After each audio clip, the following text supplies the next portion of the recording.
5 parfums de niche spécialement pour hommes. Je vous ai placé par ordre croissant les meilleurs parfums de niche à sélectionner pour cet été. Petit disclaimer, toutes les fragrances que je vais vous présenter sont totalement unisexes, mais je les ai juste genrées parce que ce sont des parfums de niche, mais qui pourraient plaire potentiellement à la jante masculine. Il y aura bien évidemment la version féminine qui va suivre. Donc du coup on commence tout de suite par la 5e fragrance en top 5 qui est le Attendre et Espérer de la maison Frappin. Donc on est vraiment parti sur un épicé, hespéridé, boisé où va s'entremêler des notes de poivre noir avec du cardamome et également cette fleur de neroli pour lui conférer un certain caractère assez puissant et corsé mais frais à la fois parce qu'on va retrouver du vétiver. Le vétiver va vraiment avoir des notes fusantes aux facettes fumées mais noisettes fumées. Ce qui est assez impressionnant parce qu'on va retrouver également un fond de cèdre pour que cet accord boisé va venir s'intensifier avec ce vétiver. Il est à la fois énigmatique et mystérieux, mais il fait tout son charme et surtout il est rafraîchissant. On est parti sur une grande profondeur, la tenue est plutôt correcte parce qu'on est parti sur une autre parfum, mais l'accord épicé, hespéridé, légèrement boisé et frais à l'approche de l'été et pendant l'été. Vous voulez de l'originalité? Nous allons partir sur la maison Godolphin & Banks. Je ne sais pas si je prononce bien, mais c'est la maison australienne qui est l'Ingenious Ginger. Alors celui-ci est absolument fantastique.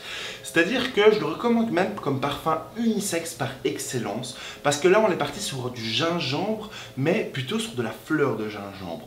Le gingembre on a l'habitude d'avoir des notes beaucoup plus épicées, piquantes, fusantes, mais cette fois-ci cette fleur de gingembre va être similaire à la fleur de lys mélangée avec du magnolia qui va lui conférer un côté tout en douceur mais avec ce côté de caractère sensuel limite aphrodisiaque où va s'entremêler également des notes de pétales de rose mais de jasmin qui va lui conférer un côté aquatique, floral, hyper désaltérant avec ce côté mandarine, bergamote, rafraîchissant et ce côté magnolia. On est vraiment parti sur de la douceur florale et aussi un patchouli végétal qui a vraiment ce côté vert fraîchement coupé.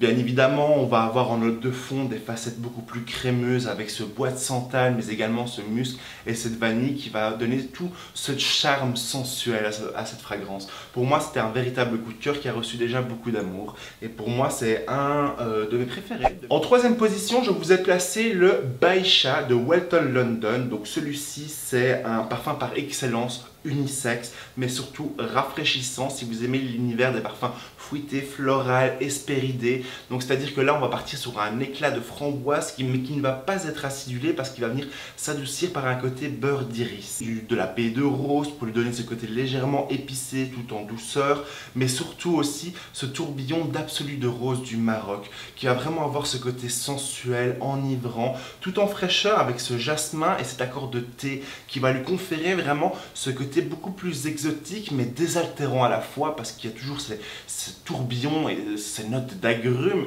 qui va venir vraiment donner ce côté désaltérant et le fond est absolument iconique avec ce beurre d'iris qui va s'entremêler avec de la vanille mais également avec du musc, de l'ambre et du bois de cèdre.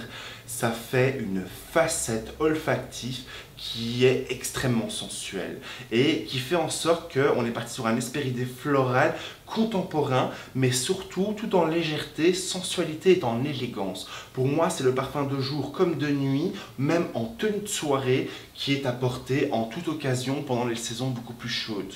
Donc pour moi c'est une valeur sûre, même pour les pays tropicaux, c'est vraiment le parfum que je vous recommande et qui est un petit bijou. On est parti sur une concentration haute parfum, donc on est parti sur une bonne tenue tout en légèreté et en sophistication. En 2e position, je vous ai placé le Layton de chez Parfums de Marly, c'est-à-dire que là on est parti sur un parfum, un fruité, floral, boisé, mais hespéridé et aromatique à la fois. Je vais m'expliquer, vous inquiétez pas. C'est-à-dire que là on va avoir un départ de pommes, mais qui va s'entremêler avec de la bergamote. Vous savez, on va avoir ce côté juteux, pétillant, hespéridé, avec des agrumes, mais qui va venir s'entremêler avec la lavande. La lavande, c'est vraiment la matière première typique des parfums masculins, mais qui est en train de changer les mœurs, parce que quand même pas mal de parfums féminins portent de la lavande, mais surtout cette lavande va venir s'intensifier avec un côté géranium. Le géranium va apporter du volume, mais un volume vert. Donc du coup on a vraiment ce côté aromatique, avec une profondeur florale, mais qui va venir s'intensifier avec un côté patchouli, bois de gaillac, bois de santal, avec des notes de poivre qui va donner ce côté piquant, fusant, fond vanillé. Très sincèrement, il est à la fois estival, juteux, audacieux, élégant et puissant. Donc du coup pour moi c'est une très belle recommandation, et si vous aimez bien les parfums longue tenue, celui-ci est excellentissime. Vous avez également la version exclusive. Celui-ci, la exclusive, je la recommande plus pour l'hiver, mais le Layton classique, celui-ci est excellentissime si vous cherchez de la tenue, du sillage, de la profondeur, une senteur qui tienne sur du long terme. Celui-ci est excellentissime. Et enfin, la cerise sur le gâteau, le parfum ultime masculin que je vous recommande à l'arrivée et surtout pour cet été. Un parfum de chez Roja qui est le Elysium, et la nouveauté, l'eau de parfum intense. Ce parfum a été défini comme emporté dans un paradis d'eau cristalline et de ciel dans les nuages. C'est si poétique. On va retrouver la même identité de l'Elysium classique qui est beaucoup plus aérien, hespéridé. Il y a une multitude de matières premières dans les parfums Roja. C'est ce que j'apprécie beaucoup, c'est la complexité du parfum qu'il y a derrière. Celui-ci, avec la version eau intense, on va avoir cet accord de pamplemousse et de citron vert qui va s'entremêler avec ce côté rhubarbe pour lui donner ce côté acidulé, mais juste à souhait. Parce qu'on a vraiment cet éclat hespéridé et aromatique où va s'entremêler également en note de cœur un côté feuille de violette et tubéreuse. Mais on est parti sur une tubéreuse plutôt boisée, assez contemporaine et puissante, mais à la fois aux accents fumés.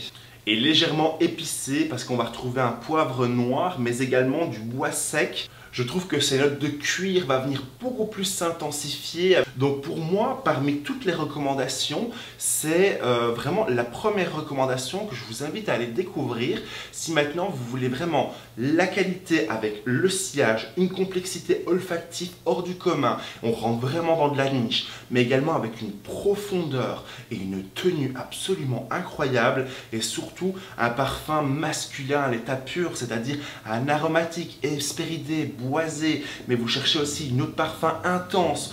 Vraiment, celui-ci, c'est une très très belle recommandation, et pour moi, ça reste mon numéro 1 fragrance de ce que j'ai pu vous présenter, même si maintenant je vous invite quand même à aller jeter un petit coup de nez parmi la sélection. Il y en a sûrement un qui va vous plaire et qui sort vraiment des sentiers battus. Pour moi, c'était vraiment un réel plaisir et un honneur de vous avoir présenté top 5 des parfums pour l'été pour Rome 2023. Nous, on se retrouve très vite dans une prochaine vidéo. D'ici là, prenez soin de vous et passez une excellente semaine parfumée.